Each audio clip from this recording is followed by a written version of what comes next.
మాట్లాడదాం. మనతో పాటు ప్రియా చౌదరి గారు ఉన్నారు, అదేవిధంగా నగేష్ గారు కూడా ఉన్నారు. నగేష్ గారు గుడ్ ఈవినింగ్. Good evening. ఆ రోజు మనం ఎగ్జిట్ పోల్లో డిస్కస్ చేశాం.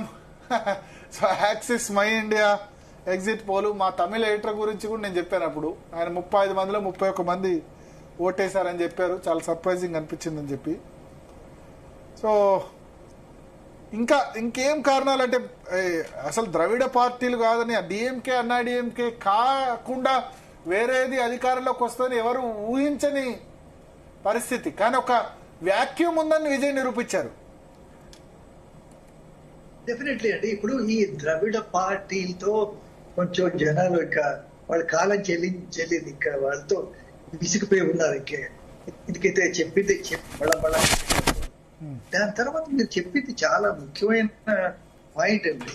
ఏంటంటే జెన్జీ వాళ్ళకి ఈ ద్రవిడియన్ పాలిటిక్స్ కాదు, వాళ్ళ ఉద్యోగాలు, ఎంటర్ప్రినర్షిప్, సెల్ఫ్ ఎంప్లాయ్మెంట్, దాని తర్వాత పై దేశాలకు వెళ్ళి చదువు చేసుకోవడం, లేకపోతే అక్కడ ఎంప్లాయ్మెంట్ చూడటం అనేది ఆ దీంట్లో ఉన్నారు.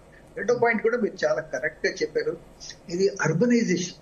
తమిళనాడులో మీరు చెప్పింది కాకుండా ఎన్ని చోట్లు ఉన్నాయి, సేలము, తిరుచిరాపల్లి, అసలు లెక్కే లేదు. Tamil Nadu most urbanised state in the country and most educated. మీరు ఇక్కడ పారామీటర్ చూసినా కూడా అన్ని బాగున్నాయి పారామీటర్స్.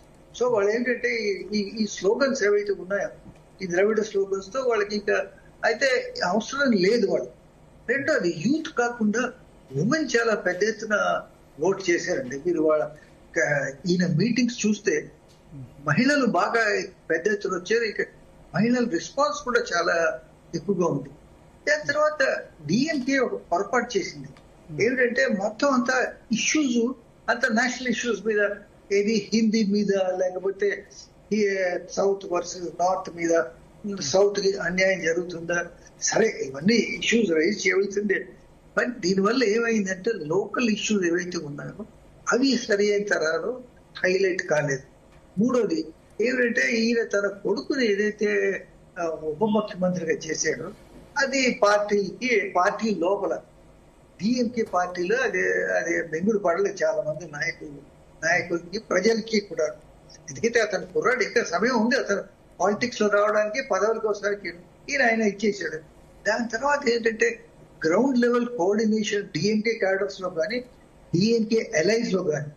ఇప్పుడు కాంగ్రెస్ నాయకుడు రాహుల్ గాంధీ స్టాలిన్ తోటి ఒక్క మీటింగ్ అయినా అడ్రస్ చేయలేదు. సో వాళ్ళిద్దరు ఎలైన్స్ ఉంటే లాభం ఏంటి? ఇప్పుడు చూడండి ఏమవుతున్నారు. ఈ రోజు రాహుల్ గాంధీ ఏమిటంటే స్టేట్ పార్టీ నిర్ణయం తీసుకుంటుందని చెప్పారు, ఇక సపోర్ట్ చేయబోతున్నారు. కానీ మరి డిఎంకే నెక్స్ట్ ఎట్లా ఉంటుంది? డిఎంకే కాంగ్రెస్ సంబంధాలు 22 మంది లోక్సభ ఎంపీలు ఉన్నారు డిఎంకేకి. ఇప్పుడు అదే దానికి ఏమిటంటే గల్లీ మే కుస్తీ ఢిల్లీ మే దోస్తీ అనేది ఉంటుంది. ఇప్పుడు అన్ని చోట్ల జరగటం లేదా? ఇప్పుడు కేరళలో ఏం జరుగుతున్నది, వాళ్ళిద్దరూ ఒకరి మీద ఒకరు పోటీ చేసుకున్నారు, యూడిఎఫ్ ను ఎల్డిఎఫ్. కానీ ఇద్దరు ఇండియా కూటమిలో ఉన్నారు కదా.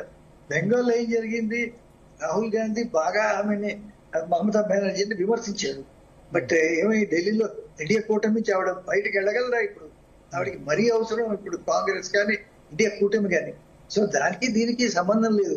వాళ్ళు డిఎంకే ఇక్కడ ఒకవేళ కాంగ్రెస్ విడుదల చేస్తే డిఎంకే ఇండియా కూటమితో తెగదెంపు చేసుకుంటుంది నేను అనుకోను. ఎందుకంటే ఇప్పుడు డిఎంకే చాలా వీక్ పొజిషన్ లో ఉంది. దానికి అలయన్స్ కావాలే కానీ ఉన్న వాళ్ళని దూరం చేసుకోవాలి. దాని తర్వాత ఏమిటంటే ఇప్పుడు ఈయన క్యాంపెయిన్ చేయలేదండి అసలు సరైన పద్ధతిలో. వీళ్ళ ఉన్న సీట్లు ఏదో చాలా హ్యాండ్ఫుల్ ఆఫ్ సీట్స్ లో కంటెస్ట్ చేశారు, 19 లేకపోతే ఇంకా తక్కువ. దాంట్లో అన్ని సీట్లలో కూడా ఈయన తిరిగి క్యాంపెయిన్ చేయలేదు రాహుల్ గాంధీ. సో వీళ్ళు హాఫ్ హార్టెడ్ క్యాంపెయిన్ గా మిగిలిపోయింది కాంగ్రెస్ పార్టీ. ఇది కారణం ఉంది. ఇప్పుడు ఏమిటంటే ఇప్పుడు ఒక బాధ ఉందా? విజయ్ రమ్మన్నాడు కదా ఎలక్షన్ బిఫోరే, కాంగ్రెస్ పార్టీ కూడా సీట్లు ఇస్తా అన్నాడు కదా. విజయ్ కాంగ్రెస్ కలిస్తే రిజల్ట్ ఇంకా బాగుండేదా? డెఫినెట్లీ బాగుండేదండి. ఇప్పుడు రిజల్ట్ వచ్చిన తర్వాత మనం చెప్పొచ్చు, వేరే పార్టీలతో ఎవరితోటైనా చేతులు కలిపితే విజయ్కి అడ్వాంటేజ్ ఉండేది, ఇంక్లూడింగ్ కాంగ్రెస్. Except BJP. ఎందుకంటే బీజేపీ గురించి వాళ్ళకి చాలా స్పష్టత ఉంది. దానివల్లే కూడా ఓటు వస్తుంటుంది. బీజేపీ ఒక కమ్యూనల్ పార్టీ అనేది ఆయన చిత్రీకరించాడు. సో బీజేపీ తప్పితే ఏ పార్టీలో చేయడం కల్పన కూడా వచ్చాడు. బీజేపీ డిఎంకే ఏమైనా మైనస్ అయిందా సనాతన ధర్మం వైరస్ అన్నది? నేను అనుకోవడం అయి ఉంటుందండి. మీరు తమిళనాడు పాపులేషన్ చూస్తే అక్కడ గుడులు, గోపురాలు, భక్తి, దేవుడు చాలా ఎక్కువ ఉంది. ఇప్పుడు ఉదయనిధి స్టాలిన్ ఏదో భాష మాట్లాడాడు, సనాతన ధర్మం అనేది ఒక క్యాన్సర్, ఒక కోవిడ్ అని ఆయన మాట్లాడడం అనేది నేను అనుకోవడం మహిళలు అక్కడ దీనికి చాలా అఫెండ్ అవుతారు.